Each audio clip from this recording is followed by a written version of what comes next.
अस्सलामुअलैकुम। ये नीम लीव से हमने ये पेस्टिसाइड बनाई थी। ये देखें, हर हफ्ते में एक बार अपने पौधों पे अप्लाई करते हैं। तो मैंने आज ये वीडियो इसलिए बनाई कि दोस्तों, अगर इस पर ऐसे ये जो ब्लैक ब्लैक फंगस आ जाए ना, ये वाली, तो आपने घबराना नहीं है। इसको छान के निकाल दें।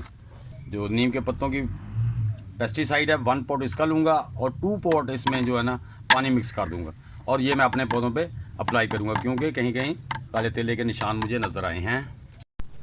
जी दोस्तों, आज हम बात करेंगे कि स्प्रे करने का सही तरीका क्या है, स्प्रे कैसे करनी चाहिए।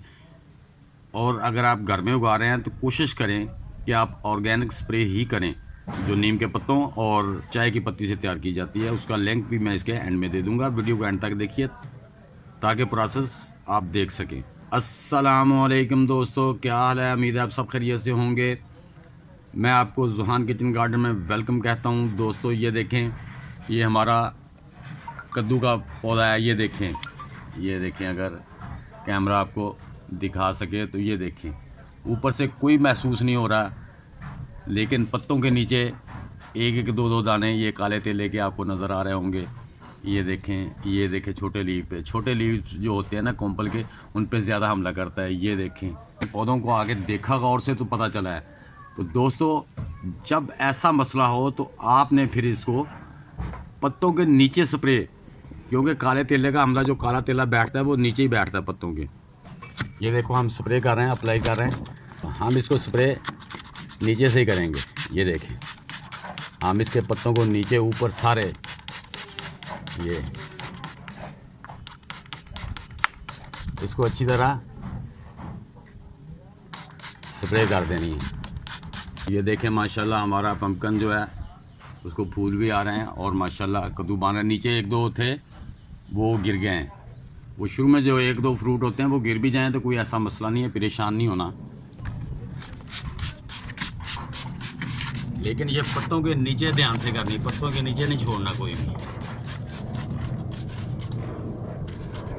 तो ये दोस्तों, मैं नीम की स्प्रे कर रहा हूँ। इसको नीम से जो स्प्रे तैयार की है, कॉफ़ी लीफ से भी तैयार पड़ी है, लेकिन मैं नीम की स्प्रे ज़्यादा करता हूँ। ये देखिए, ये पौधों पे, ये जो हमारे छोटे पौधे हैं उन पे भी हम स्प्रे कर देंगे। लेकिन आपने ये ध्यान रखना कि इसके पत्तों के नीचे जो है ना वो बड़े अच्छे तरीके से स्प्रे करनी है। ये देखिए, ये देख रहे हैं आप, ये ब्लैक तेल है, लेकिन ये पौधा खड़ा है, ये ऊपर से देखें कुछ भी नहीं है। आपने अपने पौधों को उल्ट पुल्ट करके ज़रूर देखना होता है ताकि पता चल सके। इसको कहते हैं स्काउटिंग। डेली अपने पौधों को चेक करना कि कहीं तेले का या किसी बीमारी का हमला तो नहीं हो रहा।